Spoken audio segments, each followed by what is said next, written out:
బాగున్నారండి. కోనసీమ అనూష్ కిచెన్ మీరంతా ఏం చేస్తున్నారండి? మా కోనసీమలో చూడండి బార్డర్స్కూర్ వెళ్ళామండి మేము బార్డర్స్కూర్ వెళ్తే అక్కడ చెట్లు ఉన్నాయండి. వీడియో షేర్ చేద్దాం అనిపించింది.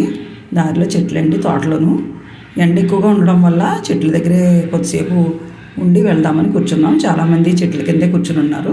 మామిడి తోటలు కదండి, చెట్లు చాలా బాగున్నాయి. ఎందుకో ఈ చిన్న వీడియో మీతో షేర్ చేద్దాం అనుకుంటున్నాను. మామిడికాయలు ఎప్పుడైనా సరే టెంకతో ఉండకుండా జీడి పట్టేసిన కాయలు ఉంటాయి కదా, అవి జీడికాయలు ఇంకా టెంక పట్టవన్నమాట. అప్పుడు ముక్కలుగా కట్ చేసుకుని జీడావకాయ పెట్టుకుంటే చాలా బాగుంటుందండి. ఒక నెల రోజుల వరకు నిలవ ఉంటుంది. మామూలు జీడావకాయ అంటారు దాన్ని. టెంక పట్టిన కాయలేమో టెంకతో కోసుకుని అది ఆవకాయ పెట్టుకుంటాం కదా, మనందరికీ తెలుసు, అది ఆవకాయ అంటారు. అలా మాగాయి, రకరకాల ఉల్లి మాగాయి, ఎండు మాగాయి, ఎన్నో రకాల మాగాయిల్లో ఉన్నాయి. ఆవకాయల్లో కూడా ఎన్నో రకాల ఆవకాయలు ఉన్నాయి.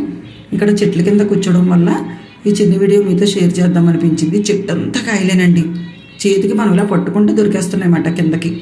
మామిడి తోట అంతా చాలా సూపర్గా ఉంది. ఇంకేమిటంటే వీళ్ళు ముగ్గేసేసుకుంటారంటండి, ఎక్కువ పళ్ళుగా ముగ్గేసేస్తారంట. ఇవన్నీని ఆవకాయలకు కొన్ని పెట్టుకుంటారంట. పచ్చళ్ళు పెట్టేసిన తర్వాత కనవకాయలన్నీ బాగా ముదిరిన తర్వాత ముగ్గేయడం ఏంటంటే కావుకి ఇస్తామండి అంటున్నారన్నమాట. అంటే ఒకవేళ కావుకి ఇవ్వడం అంటే ముగ్గేయడం అంటారంట.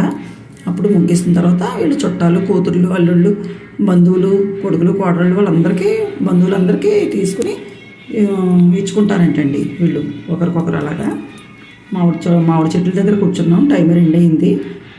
చాలా బాగుంది. అందుకని చిన్న వీడియో మీకోసం. వీడియో మీకు నచ్చట్లయితే లైక్ చేయండి, షేర్ చేయండి, సబ్స్క్రైబ్ చేయండి.